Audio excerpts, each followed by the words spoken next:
Hai, seminggu lebih kita nggak ketemu. Ya karena saya dapat sesuatu, tapi saya harus benar-benar belajar dulu, baru saya bisa share sama teman-teman. Ya, jadi ini maaf, saya butuh waktu untuk bisa share tentang ini.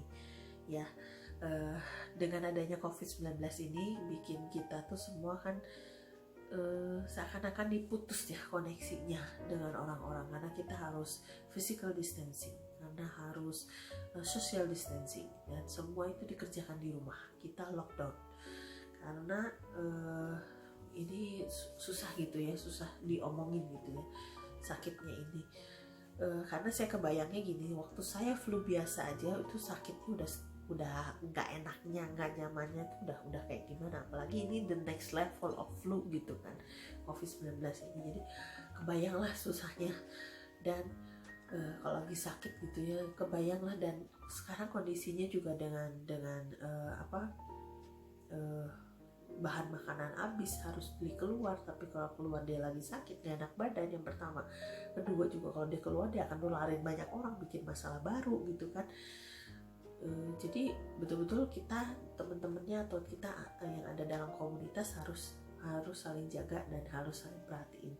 Dan kalau memang kamu butuh pertolongan ya harus ngomong sama kita supaya kita bisa tolong gitu. Tapi yang nolong juga bukan berarti sok-sokan, sok hebat, sok kebal gitu, tapi karena kita memang harus bermain cantik dengan COVID-19 ini. Tapi juga kita nggak mau kehilangan teman-teman kita, makanya kita harus saling bantu, kita harus saling jaga ya. Dan sebenarnya Tuhan kasih ke saya itu hanya satu frase, bertolong-tolonganlah gitu. Dan saya cari di Alkitab, ternyata ada di Galatia 6 ayat 1 sampai 10. Dan makin saya pelajari, makin kaya dan makin dalam, dan membuat sebuah tujuan baru, sebuah apa ya, kalau jalur itu dipersempit, tapi diperjelas gitu loh, arahnya tuh harusnya ke sini gitu. Dan nanti kalau teman-teman baca, jangan cuma baca Alkitab yang terjemahan baru aja, tapi coba baca.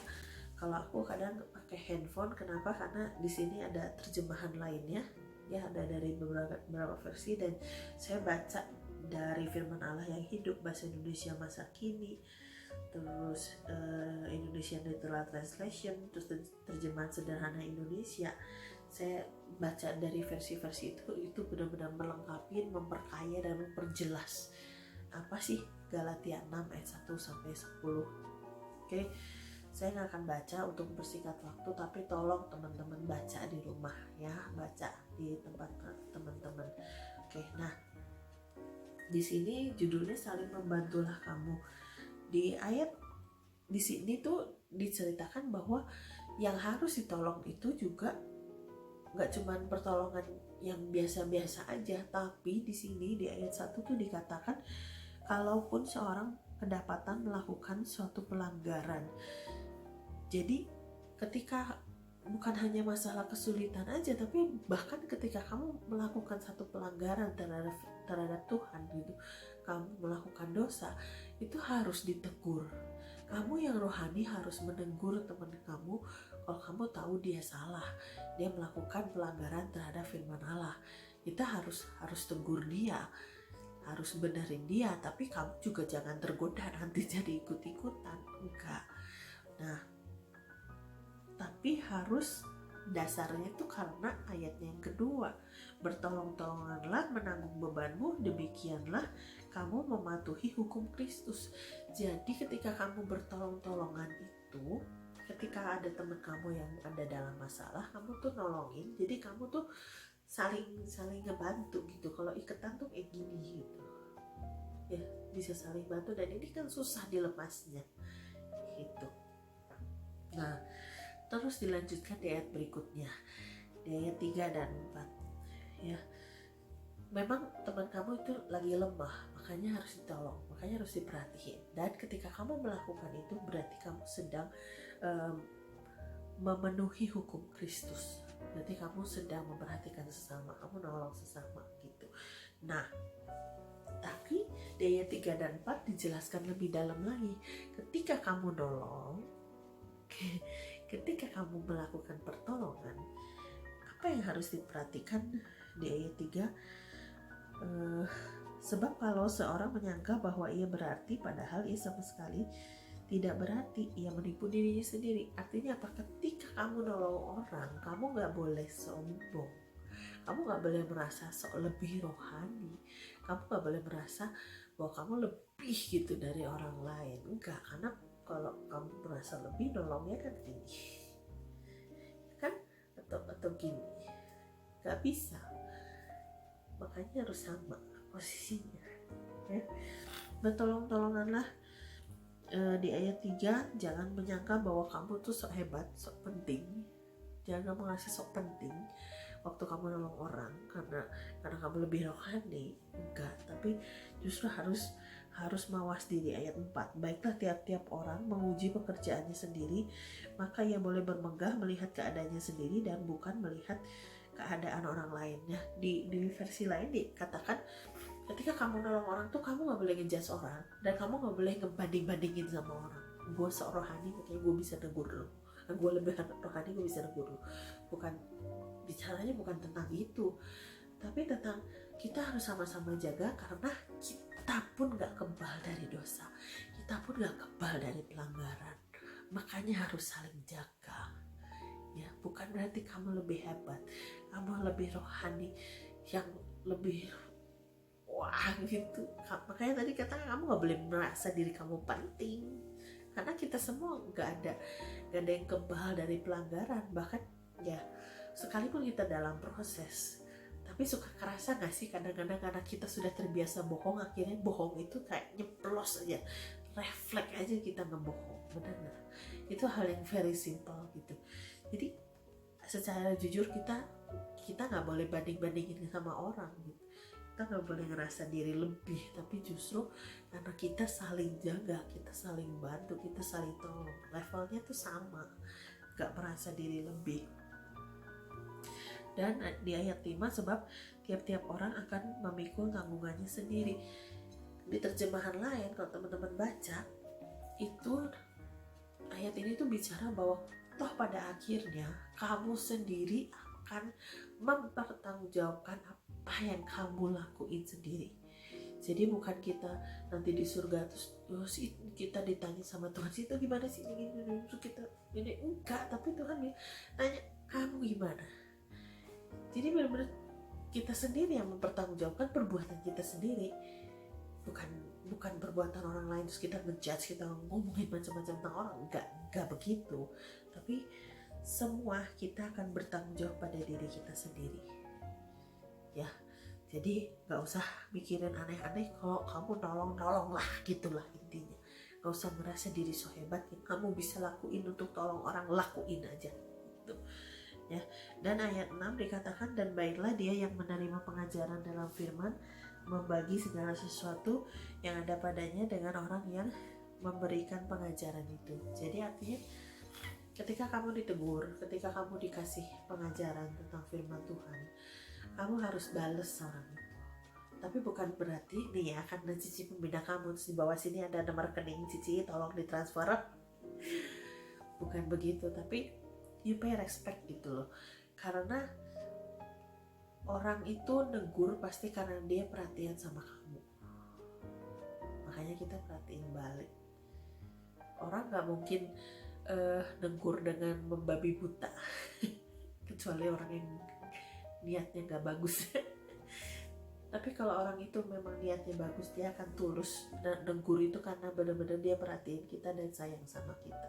So you pay respect gitu, kamu balikin. Dan apa yang kamu dapat ya kamu bagi sama dia gitu, kamu share sama dia. Karena itu juga ya, kalaupun gini ya, kalaupun saya nggak bicara soal uang ya, kalau kamu dari teguran Roh Kudus dan kamu mau dengar hidup kamu berubah dan kamu cerita sama teman kamu yang negur kamu, itu juga menjadi satu pelajaran yang bagus ya. Jadi satu pelajaran juga, satu feedback buat orang itu gitu, buat aku, buat orang itu gitu. Jadi itu satu hal yang baik sekali, makanya harus berbagi. Sekalipun kamu ditegur itu nggak enak, tapi kamu pay respect dan kita akan maju sama-sama. Jangan pundung, ya. Terus ayat 7 dan 8 ini harus dibacanya dua-duanya, gak boleh ayat 7 aja. Kenapa? Karena kalau ayat 7 bunyinya gini, jangan sesat, Allah tidak membiarkan dirinya dipermainkan, karena apa yang ditabur orang itu juga akan dituainya. Nah, orang ini sering ngomong bahwa ayat ini bicara tentang karma. Tapi kalau teman-teman baca ayat 8, itu tidak bicara tentang karma. Ayat 8, sebab barang siapa menabur dalam dagingnya, ia akan menuai kebinasaan dari dagingnya. Tetapi barang siapa menabur dalam roh, ia akan menuai hidup yang kekal dari roh itu.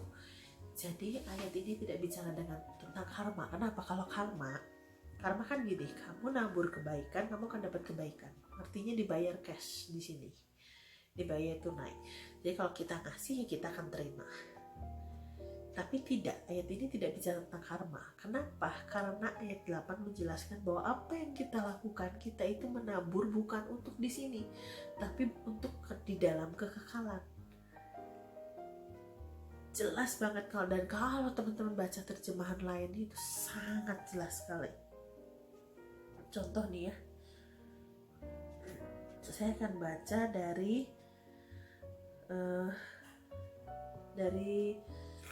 Indonesian Literal Translation (ILT). Sebab ia yang menabur bagi dagingnya sendiri, dari dagingnya ia akan menuai kebinasaan. Tetapi dia yang menabur bagi roh, dari roh dia akan menuai hidup yang kekal. Jadi bicaranya bukan tentang hari ini, sekarang atau saat ini. Jangan kamu nabur kamu dapat kembaliannya gitu. Bukan begitu.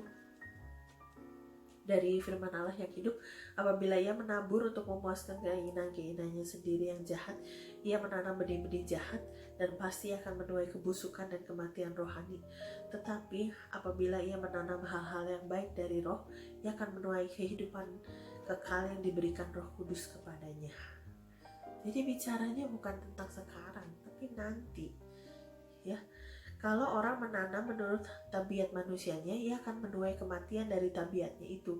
Tapi kalau ia menanam menurut pimpinan roh Allah, ia akan menuai hidup sejati dan kekal dari roh Allah.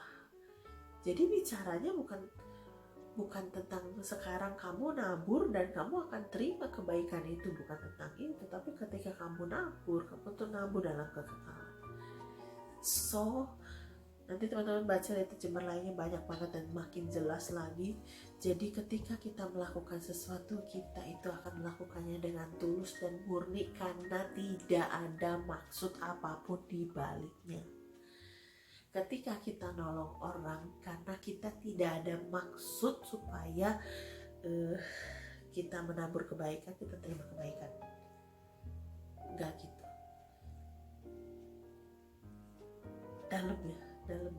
Jadi gak cuman kamu nabur kebaikan, kamu menegur orang karena kamu care, kamu bertolong-tolongan, bukan karena kamu ada maksud.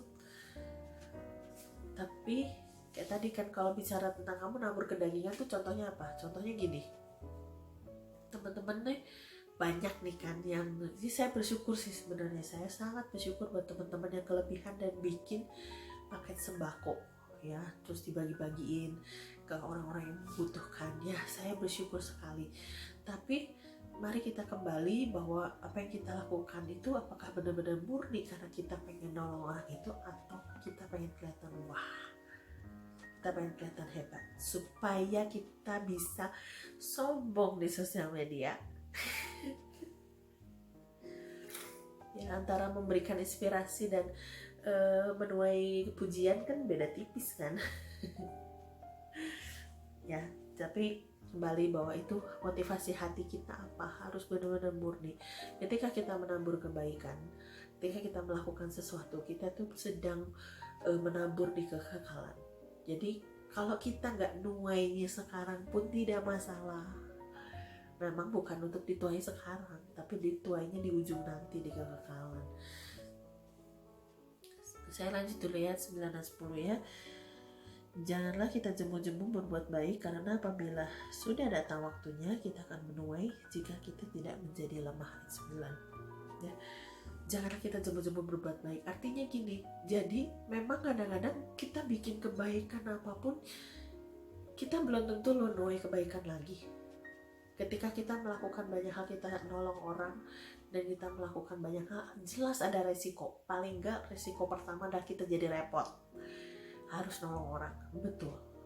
Tapi Tuhan bilang jangan jemu-jemu berbuat baik. Kenapa? Karena berbuat baiknya itu bukan karena ada maksud, tapi karena memang kita adalah anak Tuhan yang punya hati baik, yang pengen nolong orang. Karakter sebagai penolong, karakter yang suka memperhatikan orang, karakter yang suka berbuat baik itu keluar dari kita, bukan karena kita ada maksud yang untuk balik lagi ke diri sendiri, bukan tentang hawa nafsu, bukan tentang kedagingan, tapi karena memang karakter kita seperti itu. Apalagi kita bicara tentang tema besar kita adalah penyembah yang sejati, karakter itu harus muncul. Kalau penyembah sejati kan semua harus murni, semua harus tulus, karena nggak ada maksud apa-apa. Makanya ketika kita berbuat baik ya karena kita baik, nggak ada alasan lain. Pelajaran kemarin tidak perlu alasan lain.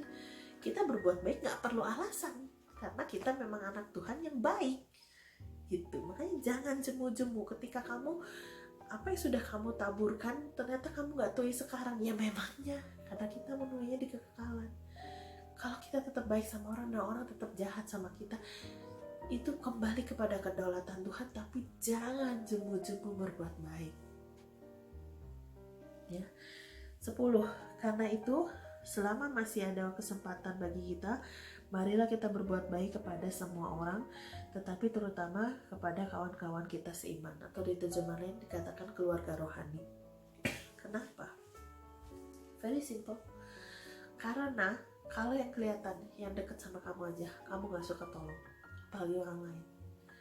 Kamu gak bisa ngomong kamu mengasihi sesama manusia, kamu tunduk pada dan menjalankan perintah Tuhan untuk mengasihi sesama kalau saudara kamu yang di dekat kamu sendiri juga kamu gak perhatiin. Makanya saya suka nanya di grup, dan please teman-teman ya, please ngomong sesuatu, report sesuatu, atau nanya sesuatu, jadi kita tahu ada kehidupan di sana. Ya, jadi kita nggak khawatir tentang kamu, kita nggak pikir aneh-aneh tentang kamu, karena kamu ambil bagian dan kamu ngomong. Dan ya kalau sama temen sendiri aja kamu nggak peduli, ya nggak mungkin kamu bisa peduli sama orang lain, sama banyak orang. Gimana kamu bisa jangkau orang banyak, tapi temen kamu sendiri yang udah biasa deket sama kamu aja kamu nggak bisa perhatiin, kamu nggak bisa buka diri, kamu nggak bisa mencurahkan kebaikan kamu buat temen yang di dekat kamu, nggak mungkin kamu yang jauh-jauh gitu. Dan kembali bahwa apapun yang kamu lakukan itu harus murni dan tulus, bukan karena dibuat-buat, bukan karena ada maksud, bukan karena kamu sedang ngumpanin supaya kamu dapat sesuatu. Itu namanya karma. Kamu melakukan kebaikan supaya kamu dibaikin sama orang, nggak bisa gitu ya. Justru kamu menaburlah, dan jangan jemu-jemu untuk melakukan perbuatan baik itu karena pertama kamu memang karakternya baik, memang kamu anak Tuhan yang karakter kebaikannya itu keluar, dan yang kedua karena itu menyukakan hati Tuhan. Oke, jadi sekalipun kamu anak-anak muda, tapi kamu dewasa secara rohani, karena kamu mengerti dan karakter-karakter itu keluar dari diri kamu gitu.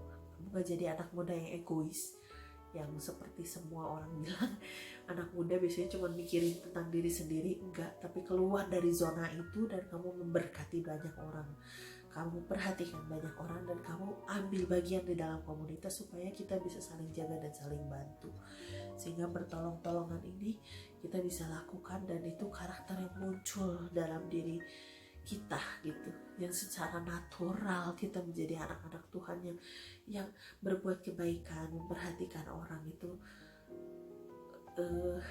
Karakter itu secara alamiah muncul dalam diri kita, nggak perlu dibuat-buat, nggak perlu dipaksa, nggak perlu pakai topeng kebaikan, karena memang kita orang baik gitu.